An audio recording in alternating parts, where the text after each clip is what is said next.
A paz e a graça do Senhor Jesus, meus irmãos. Hoje, mais uma proposta, mais uma nova proposta dos Filhos da Promessa, aqui para todos vocês que nos acompanham. De maneira fácil, de maneira simples, sem complexidades teológicas, sem linhas diversas teológicas, mas de uma forma que seja agradável, de fácil compreensão para mim e para você que está nos acompanhando. Gostaríamos de abrir o livro das Revelações, o tão temido Apocalipse, por falta talvez de compreensão, por falta de didática de muitos líderes. O livro do Apocalipse, até hoje, ainda é um tabu no meio evangélico, no meio das igrejas. E por isso, vimos hoje com a proposta de desvendar esse rolo da verdade. Esse livro que, no seu primeiro capítulo, e a partir do verso 3, ele diz que bem-aventurado aquele que lê, que abre, que mergulha nas revelações ali à mostra. E bem-aventurado aos que ouvem as verdades ali expostas. Então, se você se sentiu curioso, vem conosco, pois é hora de abrirmos o livro da verdade. Bem, como já tínhamos falado, abramos nossas Bíblias no livro do Apocalipse, o último livro da sua biblioteca sagrada, da Bíblia, aonde vamos tentar mostrar, facilitar para você que tem sede na palavra, no conhecimento, que quer ser assim como o apóstolo Pedro tem descrito na Escritura, para crescermos na graça e no conhecimento. Se você é um desses que tem sede na palavra, abra sua Bíblia, acompanhe-nos, pois hoje iniciaremos uma explanação aonde temos como intenção abrir cada um dos 22 capítulos do livro do Apocalipse, para que a igreja possa, de forma simples e didática, ter um pouco mais da compreensão. Lembrando, de novo, a proposta aqui não é trazer uma linha teológica, não é trazer esclarecimentos científicos teológicos, mas uma compreensão simples e fácil para que o Espírito Santo possa te tocar. Bem, o Apocalipse pode ser dividido basicamente em duas fases, onde a segunda fase pode ser subdividida em 7 segmentos, sendo essa primeira fase o primeiro capítulo, um capítulo de introdução, um capítulo onde vai resumir, como se fosse um prefácio de um livro, todos os acontecimentos, todos os episódios dessa grande história. E a segunda fase sendo todo o resto. 7 taças, 7 trombetas, 7 punições, não é? Os filhos da perdição, a contínua procura de Deus ainda para a salvação dos perdidos, a destruição do inimigo de nossas almas, novos céus e nova terra, e aí findamos, não é, no capítulo 22, na soteriologia, já na eternidade. Então eu te convido a vir abrir no primeiro capítulo, aonde já tínhamos dito que seria como se fosse uma introdução. O Apocalipse tem por tradução a revelação. A palavra Apocalipse tem como por tradução uma revelação do plano de santificação de Deus para 2 tipos de gente. Primeiro, os seus profetas, e segundo, para os seus servos. Porém, ele inicia no capítulo 1 e no verso 3, dando uma boa nova, uma boa saudação. E ele diz, feliz aquele que lê. Você percebe que a expressão está no singular. Sempre serão poucos aqueles que se dedicam com ênfase em mergulhar no mais profundo e conhecer cada vez mais e prosseguir conhecendo as Escrituras, o Deus das Escrituras. Mas também ele continua falando que bem-aventurados, mais do que felizes, são os que ouvem. Aqui a expressão já está no plural. Deixa o singular de lado, mas tem sempre aqueles também que procuram ouvir de uma voz de sabedoria, de uma voz de entendimento e compreensão, que aprendeu das Escrituras e do próprio Espírito Santo.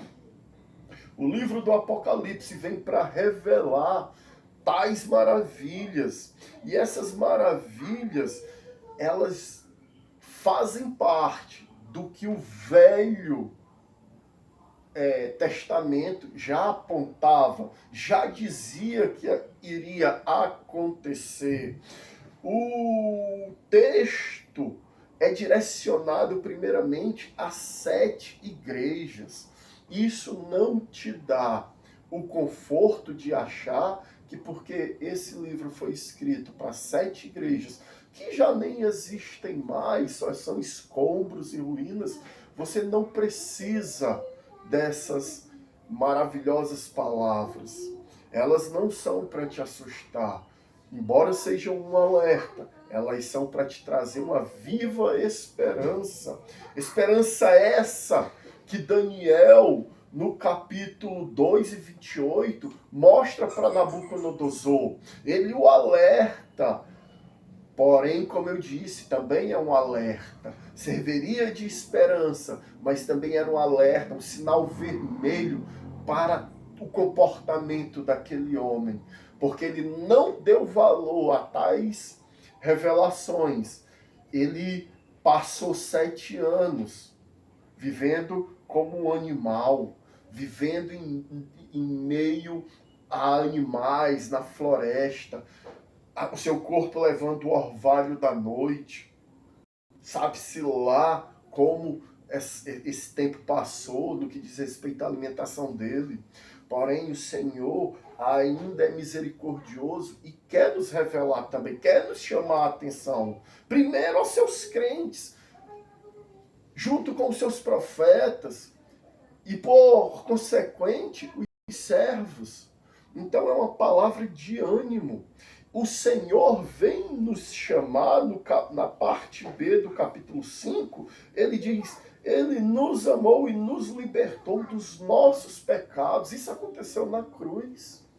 Ele quebrou as algemas e as amarras, as correntes, as prisões na cruz. Ali ele fez um espetáculo público, tomando de volta o que ele tinha nos dado no Éden. Assim diz o apóstolo Paulo em Colossenses 2, a partir do verso 13, 14, 15.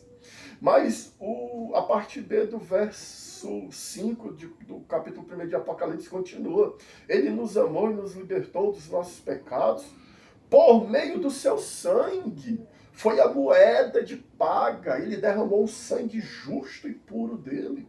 Ele continua dizendo no verso 6, e nos construiu, nos constituiu reino e sacerdócio. Isso é maravilhoso. Reino e sacerdócio. O Senhor veio e nos chamou a ser reino. Por várias vezes ele vem citando que a vós é apresentado o reino de Deus, que hoje se mostra na vida dos seus crentes genuínos, homens e mulheres que vivem pela verdade, homens e mulheres que a sã doutrina, homens e mulheres que cumprem os seus mandamentos, assim como está escrito no Evangelho de João, no capítulo 14, a partir do verso 32, aqueles que me amam, cumprem, guardam os meus mandamentos. A esses foram apresentados e foram constituídos reinos de Deus. Cada um de nós, como diz o apóstolo Paulo, somos embaixadores de Cristo. Estamos no mundo, mas não somos do mundo. Existe uma expressão que não sabe muito bem quem a disse, porém, muitos dizem que foi Einstein, e ele diz que não somos seres naturais à procura de uma experiência espiritual, porém somos, na verdade, seres espirituais tendo uma experiência natural. Nós não somos daqui, mas vivemos aqui. Somos seres espirituais em uma caminhada natural. Uma caminhada essa a qual devemos mostrar o reino de Deus, a qual há 2025 anos atrás foi mostrado a Cristo, em 10 continua sendo levada a todo povo, língua e nação, através de mim, de você, de cada um de nós que somos crentes. Mas ele também continua dizendo que, além de reino, somos sacerdotes. Sacerdote aponta para o livro do Êxodo, quando Arão e seus filhos são chamados a serem sacerdotes e sumo sacerdote, homens que iriam apresentar a petição do homem a Deus, homens que fariam sacrifício em prol do perdão de Deus, homens que levariam, através de vestes brancas, de uma conduta singular, a presença do Deus Todo-Poderoso ali no lugar santíssimo, o pedido de perdão, a apresentação de perdão. Sacerdote apresentava sacrifícios. Perceba que o apóstolo Paulo continua com essa mensagem, quando ele, em Romanos 12, a partir do verso 2, ele diz: sejais o sacrifício vivo, perfeito e agradável a Deus.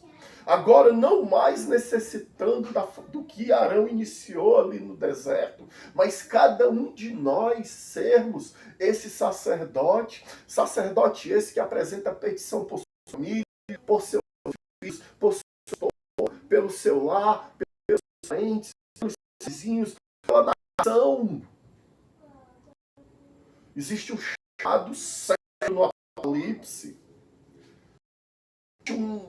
uma mensagem profética, uma mensagem que precisa se cumprir e penetrar no profundo do nosso coração, de forma a nos impulsionar a seguir, chamada a seguir um caminho. É interessante que o apóstolo Paulo, escrevendo à igreja de Filipos, no capítulo 2, acho que, se não me falha a memória, no verso 14, ele diz: esquecendo das coisas passadas e seguindo para o alvo, que é Cristo. Existe um chamado. É a introdução do livro. É a introdução do livro. Um chamado para que você seja o reino e sacerdote. Ele continua dizendo: para servir a seu Deus e Pai. A ele seja a glória e poder para todos sempre. Amém. Porque ele continua dizendo que ele virá nas nuvens. Ele virá com grandes exércitos. No capítulo 5 ele diz que ele é o princípio e o fim. Ele está apresentando o Salvador. Porque diferente de todos os outros 65 livros da Bíblia, a ênfase do Apocalipse não é apenas apontar para Deus, seu unigênito e o Espírito Santo, mas sim mostrar literalmente o Deus vivo, o seu Filho e o Espírito, a Trindade. Aqui está revelado quem ele é de fato. No 8 ele diz que ele é o ômega, o alfa e o ômega, o princípio e o fim. Ele continua dizendo que ele é aquele que era. Aquele que é. e aquele que há de vir. Ele era o Cordeiro. Ele veio para pagar nossos pecados. Ele veio como sacrifício. O que era? Hoje, ele é o Rei da Glória. Ele está entronado. Ele subiu ao céu. Sentou num trono como seu Pai. Do lado do seu Pai é o Rei. Mas ele é o que há de vir. E o que há de vir é o juiz que sentará num trono gigantesco de glória e julgará as nações com vara de ferro. Ele é o Cordeiro, ele foi o Cordeiro, ele é o Rei, virá ainda o juiz. Isso é uma promessa, uma profecia. Isso está escrito, já tinha sido, porque o Velho Testamento aponta para tudo no Novo, explica o que está acontecendo no Novo. Isaías 41 e 4, 44 e 6. Mas João está atônito com tudo que está acontecendo. Ele começa a destrinchar. Ele começa a mostrar o poder ali na ilha de Patmos. Ele foi tomado. Ele diz no verso 10 que no dia do Senhor, haverá um dia descrito como o dia do Senhor. A Bíblia é repleta dessa expressão. Ele age no Espírito. Ali dada às igrejas. Eu não vou entrar nessa parte, porque é o capítulo 2, vai destrinchar tudo isso. Mas no verso 2 é maravilhoso como ele, no verso 12, como ele mostra quem o chamou, quem nos chamou, quem está reinando e governando. Ele diz, voltei-me para ver quem falava comigo. Voltei-me e vi 7 candelabros de ouro. Entre os candelabros, alguém semelhante. Um filho de homem. Com vestes que chegavam aos pés, longas, compridas. E um cinturão de ouro ao redor do seu peito. A sua cabeça e seus cabelos eram brancos como a lã, tão brancos quanto a neve. Seus olhos eram como chamas de fogo. Seus pés eram como bronze numa fornalha ardente. E sua voz, como o som de muitas águas. Tinha em sua mão direita 7 estrelas. E da sua boca saía uma espada afiada de 2 gumes. Sua face era como o sol quando brilha. Em todo o seu fulgor, em todo o seu esplendor.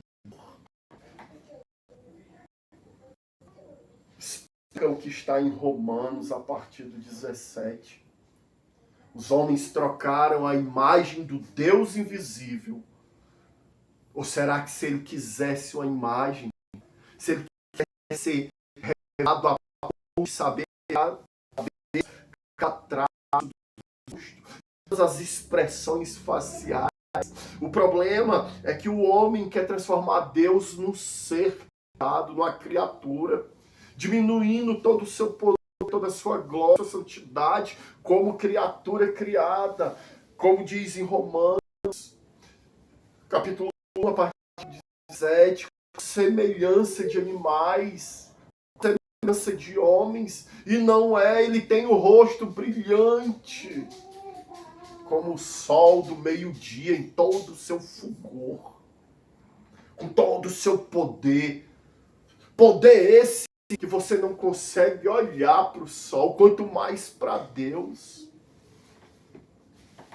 Ele tem uma espada afiada, é o poder da sua palavra. Passarão os tempos. O astro, segundo Amós, a partir do 28, segundo Mateus 24, a partir do 29, vão se derreter os astros, mas a sua palavra de maneira nenhuma passará. Lembra o Salmo 125? Quando diz que as montanhas de Sião, aqueles que confiam no Senhor serão como as montanhas de Sião. De maneira nenhuma podem ser abaladas. Ele fala dos seus olhos como chamas flamejantes.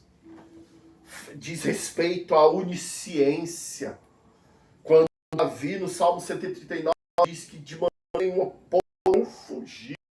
Se ele se esconde mais profundo, se ele descer a profundeza, se ele subir a alva, até ali o Senhor daria o conhecimento de todas as coisas, de quem você é, de quem eu sou. Ele esquadrinha os corações. Diz também a respeito do que irá acontecer em Apocalipse 20. Eu vou ligando umas coisas, mas a gente vai passar com calma por aí, que os homens grandes e pequenos terão que fugir, resistir, recolherá e encontrarão abrigo, porque o Senhor tudo sabe. O Senhor é todo poderoso. Fala dos seus cabelos alvos, das suas vestes brancas, é toda a pureza. É por isso que Deus vai te julgar com justiça. Diferente do juiz do STF, que usa uma toga preta. Ele usa uma roupa branquíssima. Aponta para a justiça infalível de Deus. Aponta para a sua sabedoria, para a sua infalhabilidade. Ele pode nos julgar. Seus cabelos brancos mostram a sua santidade, a sua sabedoria, a sua imutabilidade. Seus pés com brasas reluzentes. São caminhos perfeitos. Diz também, aponta também para a pureza do metal, de quem ele é, da sua sabedoria. E além disso, o capítulo 1 termina dizendo, falando, escreva, pois, estas cartas, essas coisas que você viu, tantos as presentes e as que vão acontecer. Este é o mistério das 7 estrelas, que você viu em minha mão, e dos 7 candelabros. As 7 estrelas são os anjos da igreja, e os 7 candelabros são as 7 igrejas. Você percebe que lendo o 2, o capítulo 3 de Apocalipse, quando vai falar, a gente entra na segunda parte, na segunda divisão, a primeira subdivisão, capítulo 2 e 3, vai ver ele falando, destrinchando os erros, o pecado e as lutas. Pecado esse que por muito é escondido dentro das igrejas até hoje, mas ele as revela porque ele sabe do que está acontecendo na tua vida. Ele sabe as perseguições que tu tem tentado, ele sabe os teus deslizes, ele se é fiel porque ele não te disparou, ele continua te olhando, assim como o Salmo 120 diz que o Deus que criou os céus e terras nem toscaneja para não te perder. O socorro vem dele, Deus que criou céus e terras. Meus amigos, meus irmãos queridos, muitas das vezes vocês vão me ver com ênfase, aumentando o tom da voz, porque essas palavras ainda motivam, são propulsores ainda da minha esperança, do meu coração. Isso me serve de alegria e ânimo todas as vezes que eu lembro que ele virá. Todas as vezes que ele nos chamou, e olhe, não foi para qualquer coisa, para sermos reinos, e sacerdotes. Apocalipse 1 e 6. Eu quero reforçar o convite que eu te fiz hoje nessa pequena introdução. Eu te falei que seria de maneira fácil, de maneira simples, sem termos teológicos, sem definições de linhas, sem dizer que eu sou pré, pós, tribulacionista, milenista e etc. Não, apenas uma proposta para que leiamos juntos, que procuremos entender juntos. Eu te convido a permanecer conosco durante o tempo que exploraremos 22 capítulos do Apocalipse. Eu te convido a não falhar. Eu te convido a permanecer e a se entregar ao que vai acontecer nesses dias. Em nome do Senhor Jesus, que o Espírito Santo seja derramado sobre o seu lar e que esses sejam únicos na vida. Em nome de Jesus. Amém.